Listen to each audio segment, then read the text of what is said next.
శ్రీ గురు చరిత్ర అధ్యాయం 36. శ్రీ గణేశాయ నమః. శ్రీ సరస్వత్యై నమః. శ్రీ గురుభ్యో నమః. ప్రస్తావన 1. క్రిందటి అధ్యాయాల్లో సూచించినట్లు సద్గురువు భక్తులను తన మహిమ చేత రక్షించడమే కాక అందులో భాగంగా బోధన కూడా అనుగ్రహించి ధర్మ మోక్షోన్ముఖులను చేస్తాడు. ఈ అధ్యాయాల్లో బోధ ప్రధానమైన లీలలను సిద్ధుడు వివరిస్తాడు. 2. ఒక్కొక్కప్పుడు మానవులు పరస్పర విరుద్ధమైన ధర్మాల మధ్య చిక్కుతారు.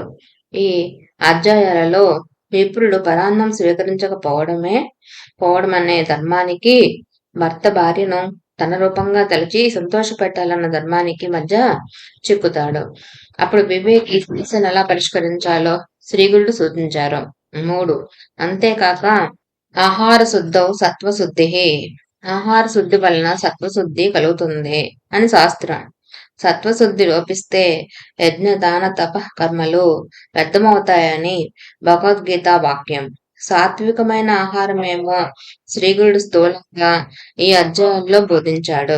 దీని వివరణ పూర్ణ దత్తావతారమైన షిరిడీ సాయినాథుడు బోధించినది శ్రీ సాయి ప్రబోధామృతంలో చూడవచ్చు. ఆ వివరణ ఆర్షమని, సదాచారమని ధృవపరిచే అంశాలను శ్రీ స్వామి సమర్థ, మాణిక్య ప్రభువు మొదలైన సద్గురువుల చరిత్రల్లో చూడవచ్చు. కథారంభము. నామధారకుడు సిద్ధయోగికి నమస్కరించి, స్వామి, అజ్ఞానమనే గాఢ నిద్రలో మునిగి ఉన్న నాకు ఈ గురు చరిత్ర వినిపించి మేలుకొల్పారు. దయతో అటుపై వృత్తాంతం తెలిపి ఈ జ్ఞానాన్ని దృఢం చేయండి అని ప్రార్థించాడు. సిద్ధయోగి సంతోషించి ఇలా చెప్పసాగారు. నాయన, శ్రీగురు లీలలు ఎన్నని చెప్పగలను? కొన్నింటిని మాత్రమే ఉదాహరిస్తాను, శ్రద్ధగా విను. గంధర్వపురంలో సత్యవంతుడైన ఒక పెద్ద బ్రాహ్మణుడు భిక్షన్నంతో తృప్తిగా జీవిస్తుండేవాడు. కానీ ఎవరింటికి భోజనానికి వెళ్లేవాడు కాదు. అతడెంతో నిష్ఠతో వైదిక కర్మలన్నీ ఆచరిస్తూ తనకున్న దాంట్లోని అతిథులను సేవిస్తూ ఉండేవాడు. ఆ కాలంలో శ్రీగురుని మహిమ వలన అతడికి ఆకర్షింపబడి వచ్చిన భక్తులెందరో బ్రాహ్మణ సమారాధనలు చేస్తుండేవారు. ఆ పేద బ్రాహ్మణుడు మాత్రం వెళ్లేవాడు కాదు. ఒక సంవత్సరం మహాలయాల్లో ఒక శ్రీమంతుడు గ్రామస్తులందరినీ దంపతి సహితంగా భోజనానికి ఆహ్వానించాడు. ఆ పేద బ్రాహ్మణుడు మాత్రం వెళ్ళడానికి ఒప్పుకోలేదు. అతని భార్యకు అటువంటి సమారాధనలకు వెళ్లి భోజనము, దక్షిణలు, కొత్త వస్త్రాలు దానం తీసుకొని సుఖంగా జీవించాలని ఉండేది. ఆమె ఎంత చెప్పినా అతడు ఎప్పటి వల్లే ఈసారి కూడా ఒప్పుకోలేదు. అతనితో తనను ఒక్కదాన్నన్నా పంపమని, లేకపోతే అతన్ని కూడా రమ్మని పట్టుబట్టింది. అతడు, నేను రాను, నీకంత ఆశ ఉంటే నీవు వెళ్ళవచ్చు అన్నాడు. అప్పుడు ఆమె ఆ శ్రీమంతునితో, నేను ఒక్కదాన్నైనా భోజనానికి రావచ్చా అని అడిగింది. అతడు దంపతులే రావాలన్నాడు. నిరాశ చెంది తన భర్తపై కోపంతో శ్రీగురుని వద్దకు వెళ్లి తన బాధనంతా వెళ్లబోసుకుని తన భర్త కూడా ఆ రోజు సమారాధనకు వెళ్లేలా ఆదేశించమని కోరింది. అందుకు నృసింహ సరస్వతి నవ్వి ఆమె భర్తను పిలిపించి, ద్విజోత్తమ, నా మాట విని ఈ రోజుకు నీవు సమారాధనకు వెళ్ళు. భార్య యొక్క కోరిక తీర్చడం భర్త యొక్క ధర్మం అని హితం చెప్పారు. ఆ విప్రుడు, స్వామి, మీ ఆజ్ఞానుసారం నా నియమం విడిచి నేడు సంతర్పణకు వెళతాను. గురువు ఆజ్ఞను ఉల్లంఘించకూడదు కదా అని చెప్పి ఆమెతో సమారాధనకు వెళ్ళాడు. ఆనాడు అతడి జీవితంలో మొదటిసారిగా ఒక సత్రం వద్ద వందలాది బ్రాహ్మణుల పంక్తిన భోజనానికి కూర్చున్నాడు.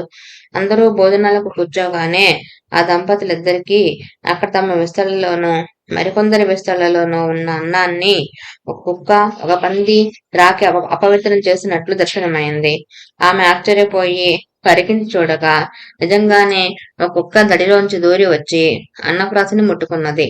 వెంటనే ఒకరు దాన్ని తరిమివేసి వడ్డాన్ని కొనసాగించారు. అది ఆ బ్రాహ్మణి చూచి వెంటనే కోపంతో విస్తరి ముందు నుండి లేచి అందరితో ఈ విషయం చెప్పింది. ఆమె భర్త తలబాదుకొని, బుద్ధి లేనిదానా, నీ వలన ఈ రోజు నా కర్మ ఇలా కాలింది అని చెప్పి విస్తరి ముందు నుండి లేచిపోయాడు. అప్పుడు ఆమెను తీసుకొని శ్రీగురుని వద్దకు వెళ్ళాడు. ఆయన ఆమె కేసు చూస్తూ, ఏమమ్మా, పరాన్న సుఖం అనుభవించావా? నీ కోరిక నెరవేరిందా అని అడిగి నవ్వారు. ఆమె సిగ్గుతో తల వంచుకొని, స్వామి, నా బుద్ధిహీనత వలన మా వారిని కూడా ఆ కుక్క కోటికి బలవంతాన తీసుకుపోయాను. నా తప్పు ఎలాగైనా మీరే సవరించాలి అని వేడుకొన్నది. ఆమె భర్త ఆమెను నిందించి తన వ్రతం భంగమైనందుకు ఎంతగానో వాపోయాడు. అప్పుడు శ్రీగురుడు అతన్ని ఊరడించి ఇలా చెప్పారు. పోనీలే, ఏమైతేనేమి, నీటితో నీ భార్య మనసు కుదుటపడ్డది కదా, ఆమె ఇంకెన్నడూ నిన్ను అలా వేధించదు. ఇంత మాత్రానికే నీకెట్టి దోషము రాదు, నీకు నియమభంగమూ కాదు. ఎప్పుడైనా దేవ పితృకార్యాల్లో భోక్త లభించక ఎవరికైనా కర్మానుష్ఠానానికి ఆటంకం ఏర్పడినప్పుడు దాన్ని రక్షించడానికి భక్తగా వెళ్ళినందువలన ఎట్టి దోషము ఉండదు అని చెప్పారు. అప్పుడు ఆ విప్రుడు, స్వామి, ఎలాంటి భోజనం చేయవచ్చు, ఎలాంటిది చేయకూడదో దయతో వివరించండి అని కోరాడు. శ్రీగురుడు ఇలా చెప్పారు. గురువులు, మేనమామలు, ఆచారవంతులైన వేద విధులు, అత్తమామలు, తోబుట్టువులు పెట్టిన భోజనం చేయవచ్చు. తల్లిదండ్రుల చేత సేవ చేయించుకునేవాడు, భార్య బిడ్డలను ఏడిపించి పేరు కోసం దానాలు చేసేవాడు, పొగరుబోతు, తగాదాలకోరు, క్రోధవంతుడు, వైశ్యదేవం చేయనివాడు, డబ్బు కాసించి అపాత్రులకు మంత్రోపదేశం చేసేవాడు, భార్యను విడిచిపెట్టినవాడు, క్రూరుడు, పిసినారి, స్త్రీలరుడు, దురాచారి, దొంగ, జోదరి, స్నానం చేయకుండానే భోజనం చేసేవాడు, భగవన్నామస్మరణ పట్ల శ్రద్ధాభక్తులు లేనివాడు, కనీసం సంధ్యావందనమైనా చేయనివాడు, డబ్బు తీసుకుని డాంబికంగా జపాలు చేసేవాడు, విశ్వాసఘాతకుడు, పక్షపాతంతో అన్యాయం పలికేవారు, స్వధర్మం విడిచి పరధర్మం అవలంబించేవారు, బ్రాహ్మణులను, గురువును, సాధువులను, తన ఇంటి భోజనాన్ని నిందించేవారు, తన ఇంటి కులదేవతను విడిచిన వారు, దురాశాపరులు, భగవంతునికి నివేదించకుండా భోజనం చేసేవారు, ఇలాంటి వారి భోజనం తిన్నవారు పతితులవుతారు. కూతురును, అల్లులను బాధించే వారికి మరుదినములో బిడ్డలు కలగరు. కేవలం అద్వైతం చెప్పి దేవపూజ చేయనివాడు, పొట్టకూటి కోసం కపటంగా ప్రవర్తించేవాడు పెట్టిన భోజనం వలన మరుజన్మలో గురుడితనము, అల్పాయుష్షు లేక చెవుడు కలుగుతాయి. నిత్యము ఇతరుల ఇంట్లో భోజనం చేసే వారి పుణ్యమంతా నశించి వారి పాపమంతా సంక్రమిస్తుంది. పూర్ణిమ అమావాస్యల్లో పరుల ఇంట భోజనం చేస్తే మాసము ఆర్జించిన పుణ్యఫలం నశిస్తుంది. సాటి వారికి కర్మానుష్ఠానంలో లోపం తీర్చడానికి తప్ప ఇతరుల ఇంటికి భోజనానికి వెళ్ళకూడదు. అలా చేసిన దోషం గాయత్రి జపంతో తొలగుతుంది. సేవకుల ద్వారా ఆహ్వానం పంపిన వారి ఇంటికి కూడా వెళ్ళకూడదు.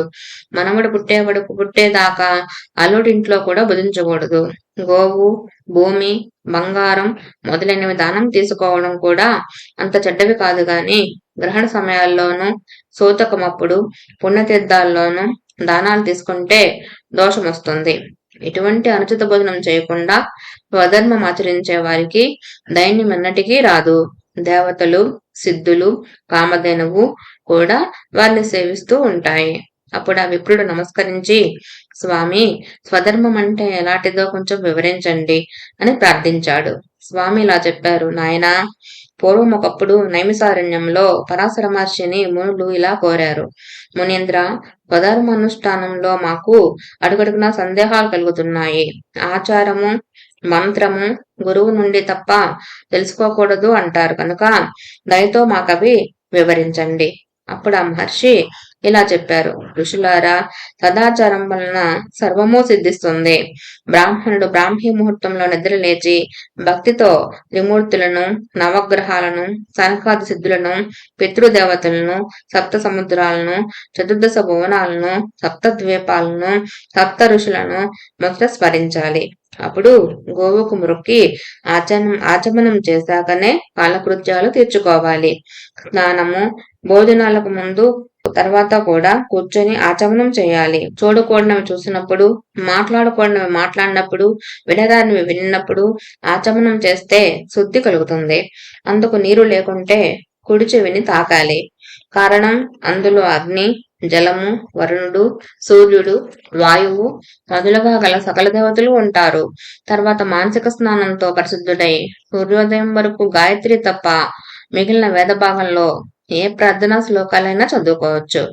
తర్వాత ఊరికి నైరుతి దిక్కున 6 బయట దేవాలయాలు, పవిత్రమైన చెట్లు లేని చోట, బాటకు నీరుకు దూరంగాను, ఆకులు గడ్డి లేని చోట మల విసర్జనం చేయాలి. ఆ సమయంలో జందము వేరుగా వేసుకొని అంగవస్త్రం తలకు చుట్టుకుని ఉండాలి. దిక్కులకేసి, ఆకాశం కేసి చూడకూడదు. పగటి వేళ ఉత్తర దిక్కుకు, రాత్రి వేళ దక్షిణ దిక్కుకు తిరిగి కూర్చోవాలి. తర్వాత ఆచమించి కులదేవతను స్మరించాలి. అలా శ్రీగురుడు ఆచారకాండ గురించి ఇంకెన్నో అంశాలు బోధించారు. శ్రీ దత్తాయ గురవే నమః, శ్రీపా శ్రీవల్లభాయ నమః, శ్రీ నృసింహ సరస్వతి నమః. శ్రీ గురు చరిత్ర అధ్యాయం 37. శ్రీ గణేశాయ నమః, శ్రీ సరస్వతీయ నమః, శ్రీ గురుభ్యో నమః. సిద్ధయోగి ఇలా చెప్పారు. నామధారక, శ్రీగురుడు ఆ సద్బ్రాహ్మణునికి గృహస్థాశ్రమ ధర్మాలు ఇలా చెప్పారు. మానవులు 3 కాలాల్లోనూ ఆసనంపై కూర్చొని ప్రతిరోజు తప్పకుండా భగవంతుని పూజించాలి. అందుకు అవకాశం లేకపోతే ఉదయం షోడశోపచార పూజ, మధ్యాహ్నం పంచోపచార పూజ, సాయంత్రం నీరాజనము అయినా సమర్పించాలి. అందుకోసం ప్రతివారు తమ ఇంట మంచి గంధము, నెయ్యి, జింక చర్మము ఉంచుకోవాలి. మానవ జన్మ లభించి కూడా భగవంతుని పూజించని వారికి నరకం ప్రాప్తిస్తుంది. అటు తర్వాత కూడా మానవ జన్మ రావడం కష్టం. అన్నింటిలోకి గురు పూజ శ్రేష్టమైనది. అందువలన త్రిమూర్తులు సంతోషిస్తారు. కానీ కలియుగంలో మానవులకు గురువు యందు ఆయన భగవంతుడు అనే భావం కలగడం కష్టం. అందువలన మందబుద్ధులను అనుగ్రహించడానికి భగవంతుడు సాలగ్రామము, బాణలింగము రూపాలు ధరించాడు. కనుక వాటిని పూజించడం వల్ల సర్వ పాపాలు నశిస్తాయి. అగ్ని, జలము, సూర్యుడు, గోవు, సద్బ్రాహ్మణుడు వీటిలో భగవంతుడిని భావించి పూజించవచ్చు. అన్నింటికంటే మానసిక పూజ శ్రేష్టం. మధ్యములకు మండలంలో పూజ, అధములకు విగ్రహారాధనము అవసరం. భక్తితో పూజించగలిగితే రాయి, చెక్క కూడా దేవుడే అభీష్టాలు ప్రసాదించగలవు. పీట మీద కూర్చుని శ్రద్ధగా సంకల్పము, ప్రాణాయామము చేసి పూజా ద్రవ్యాలు సిద్ధంగా పెట్టుకుని వాటిని ప్రోక్షించాలి. తర్వాత ఎదుటి సింహాసనం మీద ఇష్టదేవతా విగ్రహం ఉంచి దానికి కుడివైపున శంఖము, ఎడమ వైపున గంట ఉంచి దేవుని మీద ఉన్న నిర్మాల్యం తొలగించి దీపం వెలిగించాలి. మొదట గణపతిని పూజించి గురువును స్మరించి తర్వాత పీఠాన్ని, ద్వారపాలకులను పూజించాలి. తర్వాత ఇష్టదేవతను మన హృదయంలో భావించి దానినే మన ఎదుటనున్న విగ్రహంలోకి ఆహ్వానించాలి. సాక్షాత్తు భగవంతుడే మన ఎదుట ఉండి మన పూజను గ్రహిస్తారని దృఢంగా గుర్తుంచుకోవాలి. ఆయనకు 16 ఉపచారాలతో పూజ చేయాలి. పూజకు తెల్లని పూలు శ్రేష్టం. పసుపు, ఎరుపు రంగు గల పువ్వులు మధ్యమం, నల్లనివి ఇతర రంగు గల పువ్వులు అధమం. ఉదయమే పవిత్రోవా అనే శ్లోకం చదువుకొని గురువును, కులదైవాన్ని స్మరించడం మానసిక స్నానం అంటారు. పవిత్రోవా సర్వావస్థాం గతోపివా స్మరేత్ పుండరీకాక్షం బాహ్యంతర శుచి అనే శ్లోకం చదువుకొని గురువును, కులదైవాన్ని స్మరించడం మానసిక స్నానం అంటారు. అదే విధంగా భగవంతుని పాదాలకు పుష్పాంజలి సమర్పించి ప్రదక్షిణము, సాష్టాంగ నమస్కారము చేయాలి. తల్లిదండ్రులు, గురువులు, సద్బ్రాహ్మణులకు కూడా అలాగే నమస్కరించాలి. తల్లిదండ్రులు పూజ్యులు. పెద్దలను చూచినప్పుడు వారి వద్దకు వెళ్లి వారి పాదాలకు నమస్కరించాలి. గురువు యొక్క కుడి పాదాన్ని తమ కుడి చేత్తోనూ, వారి యొక్క ఎడమ పాదాన్ని ఎడమ చేతితోనూ స్పృశించి సాష్టాంగ నమస్కారం చేయాలి. తర్వాత వారి యొక్క మోకాల నుండి పాదము వరకు స్పృశించాలి. తల్లి, తండ్రి, గురువు, పోషకుడు, భయహర్త, అన్నదాత, సవత్తల్లి, పురోహితుడు, పెద్దన్న, తల్లిదండ్రుల యొక్క సోదరులు, జ్ఞానవృద్ధులు వీరందరికీ గురువుతో సమానంగా నమస్కరించాలి. అజ్ఞానులు, తమ కంటే చిన్నవారు, స్నానం చేస్తున్నవారు, సమిధులు మొదలైన పూజా ద్రవ్యాలు తెస్తున్నవారు, హోమం చేస్తున్నవారు, ధనగర్వులు, కోపించిన వారు, మూర్ఖులు, శవము వీరికి నమస్కరించకూడదు. ఒక చేత్తో ఎవరికి ఎప్పుడూ నమస్కరించకూడదు. గృహస్థుల ఇండ్లలో కత్తి, తిరుగలి, రోకలి, నిప్పు, నీరు, చీపురు వాడడం వలన జరిగే పాపాన్ని పోగొట్టుకోవడానికి వండుకున్న పదార్థాన్ని మొదట దేవతలకు, పితరులకు, సర్వజీవులకు, ఋషులకు, అతిథులకు అర్పించి మిగిలినది మహాప్రసాదం అన్న భావంతో భుజించాలి. దీన్ని వైశ్యదేవము అంటారు. అతిథులను కులగోత్రాలు పట్టించుకోకుండా భగవత్ స్వరూపులుగా తలచి భోజనం పెట్టాలి. కారణం వారు సాక్షాత్తు సద్గురు రూపాలే. అతిథికి కాళ్ళు కడిగితే పితృదేవతలు, భోజనం పెడితే త్రిమూర్తులు సంతోషిస్తారు. అతిథికి భిక్ష కోసం వచ్చిన బ్రహ్మచారికి వైశ్యదేవము నైవేద్యము అవ్వకుండా తప్పకుండా భిక్ష ఇవ్వాలి. భోజనం వడ్డించే చోట నీటితో అలికి ముగ్గు పెట్టి దేవతలను ఆహ్వానించి ఆకువేసి వడ్డించాలి. పతితులు పంక్తిన భోజనం చేయకూడదు. మొదట కుడి పక్కన నేల మీద చిత్రగుప్తునికి బలిగా కొంచెం అన్నం ఉంచిన తర్వాత భోజనం చేయాలి. తన ద్వారా భోజనం చేస్తున్న చైతన్యము, తాను తినే అన్నము కూడా భగవంతుని రూపాలన్న భావంతో భోజనం చేయాలి. కుక్కను, రజస్వలను, ఎట్టి ధర్మము పాటించని వాడిని చూస్తూ భోజనం చేయకూడదు. భోజనం అయ్యాక అగస్త్య మహర్షిని, కుంభకర్ణుణ్ణి, వడభగ్నిని స్మరిస్తే జీర్ణశక్తి వృద్ధి అవుతుంది. సాయంకాలం పురాణాలు, సద్గ్రంథాలు పెద్దల వలన వినాలి. సూర్యాస్తమయమప్పుడు సంధ్యావందనము, హోమము చేసి గురువుకు నమస్కరించాలి. రాత్రి తేలిగ్గా భోజనం చేసి కొంతసేపు సద్గ్రంథాలు చదువుకొని తర్వాత తాను ఆ రోజంతా చేసిన సత్కర్మలన్నింటినీ భగవంతుని ప్రీతి కోసం అని సమర్పించి నమస్కరించాలి. ఉత్తరానికి తలపెట్టుకొని నిద్రించకూడదు. ఇక నుండి నీవు ఇటువంటి ధర్మాలన్నీ ఆచరిస్తూ ఇతరుల ఇండ్లలో ఆపధర్మంగా తప్ప ఎన్నడూ భోజనం చేయకుండా నీ ఆచారం పాటించుకో. అందువలన ఇహంలోను పరంలోను ఉత్తమ శ్రేయస్సు కలుగుతుంది అని శ్రీగురుడు ఆ సద్బ్రాహ్మణుతో చెప్పారు. ఆ బ్రాహ్మణ దంపతులు ఆయనకు నమస్కరించి తమ ఇంటికి వెళ్లిపోయారు. శ్రీ దత్తాయ గురవే నమః, శ్రీ శ్రీపాద శ్రీవల్లభాయ నమః, నేను సుమసరస్వతి నమః. శ్రీ గురు చరిత్ర అధ్యాయం 38. శ్రీ గణేశాయ నమః, శ్రీ సరస్వత్యే నమః, శ్రీ గురుభ్యో నమః. ప్రస్తావన 1. జ్ఞానము, కర్మ, భక్తి వేరు కావని, వాటి సమ్మేళనమే పరమార్థానికి మార్గమని ఈ 38, 39, 40 అధ్యాయాలు తెలుపుతాయి. దేవతలు తమను ఉపాసించిన వారి అభిష్టాలు నెరవేరుస్తారే గాని భస్మాసునిలాగా వారిని సంస్కరించరు.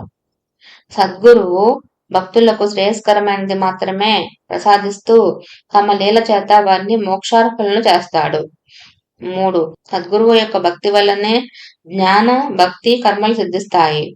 శ్రీగురుని వంటి సద్గురువు ఆజ్ఞాపించినప్పుడే వ్రతాదులు సార్థకమవుతాయని ఒక పేద శిష్యుడు, ఒక గొడ్రాలు, ఒక కుష్ఠరోగి యొక్క అనుభవాలు తెలుపుతాయి.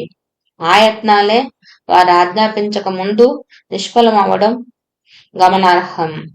సద్గురువు అనుగ్రహం వల్లనే సావిత్రి మరణించిన భర్తను తిరిగి బ్రతికించుకున్నది కానీ వ్రతాల వలన కాదు. కథారంభం. నామధారకుడు: స్వామి, శ్రీగురుడు ఉపదేశించిన కర్మానుష్ఠాన రహస్యం మీ నుండి విని ధన్యుడనయ్యాను. ఇక దయచేసి అటుపై జరిగిన శ్రీగురుని వృత్తాంతం తెలపండి అని వేడుకున్నాడు. సిద్ధయోగి ఇలా చెప్పసాగారు: నాయనా, నీ వంటి గురుభక్తుడు, శ్రోత లభించినందువల్లనే శ్రీగురు చరిత్ర తనివి తీరా స్మరించుకునే భాగ్యం నాకు కూడా కలిగింది. శ్రీగురుని కీర్తి అన్ని దిక్కులా వ్యాపించడం వలన శ్రీమంతులైన గురుభక్తులందరూ గంధర్వ నగరం వచ్చి వారికి భిక్ష, వారి ప్రీతి కోసం బ్రాహ్మణ సంతర్పణలు చేస్తుండేవారు. ఒకసారి కాశ్యప గోత్రానికి చెందిన భాస్కర శర్మ అనే పేద బ్రాహ్మణుడు వచ్చాడు. అతడు తనతో ముగ్గురికి మాత్రమే సరిపడే ధాన్యము మొదలైనవి మూట కట్టుకొని తెచ్చి శ్రీగురునికి నమస్కరించాడు. కానీ ఆ రోజు అందరితో పాటు అతన్ని కూడా ఎవరో భక్తులు సంతర్పణకు ఆహ్వానించారు. అతను తాను తెచ్చుకున్న మూట మఠంలో ఒక మూల ఉంచి భోజనానికి వెళ్ళాడు. రోజు ఇలానే జరుగుతుండడం వలన 3 మాసాలు ఇలాగే గడిచింది. అతన్ని చూసిన బ్రాహ్మణులందరూ, ఏమయ్యా బ్రాహ్మణుడా, నీవు వచ్చిందెందుకు? చేస్తున్నదేమిటి? నీవు భిక్ష ఇవ్వడానికి ముహూర్తం ఇంకా కుదరలేదా? పోనీలే, ఇక్కడ జరుగుతున్న సందర్భంలో భోజనం చేసి ఇప్పుడు లావెక్కావు. నీకు ఇంటి వద్ద కంటే ఎక్కడే బాగున్నట్టుంది. నీకు సిగ్గు వేయడం లేదా అని ఎగతాళి చేయసాగారు. పాప మా భాస్కర శర్మ కొంతకాలం తనను కానట్లు ఇదేం పట్టించుకోకుండా కాలక్షేపం చేస్తున్నాడు. అతనిపై ఇట్టి విమర్శలు, నిష్ఠూరాలు పెరిగిపోయి ఒకనాడు ఆ విషయం శ్రీగురునికి తెలిసింది. ఆయన అది సహించలేక అతన్ని పిలిచి, నాయనా, నీవు రేపు ఇక్కడనే స్వయంగా వంట చేసి మాకు భిక్ష సమర్పించు అని ఆదేశించారు. అతడు అంగీకరించి మరుసటి రోజు తెల్లవారుజామునే నిద్రలేచి నెయ్యి, పెరుగు సమకూర్చుకొని స్నానానుష్ఠానాలు పూర్తి చేసుకొని తాను తెచ్చిన ధాన్యంతోనే వంట చేస్తున్నాడు. ఆ సమయంలో వేరొక భక్తుడొచ్చి తాను ఆ రోజు శ్రీగురునికి భిక్ష చేయడానికి అన్నము మొదలైన పదార్థాలను సిద్ధం చేసుకొని ఆహ్వానించడానికి స్వామి వద్దకు వచ్చాడు. కానీ శ్రీగురుడు తాము ఆ రోజున భాస్కర శర్మ యొక్క భిక్ష తీసుకుంటామని, అతడు మరుసటి రోజు భిక్ష చేయవచ్చునని చెప్పారు. అతడు నిరుత్సాహపడి, అయ్యో, ఇప్పుడు ఈ దరిద్రుడు వంటిన దాంట్లో ఒక్కొక్కరికి ఒక్కొక్క మెతుగైనా వస్తుందా? ఈ రోజు ఎవరి కొంపలకు వాళ్ళు వెళ్లి భోజనం చేయవలసిందే అనుకుంటూ వెనుకకు మరలాడు.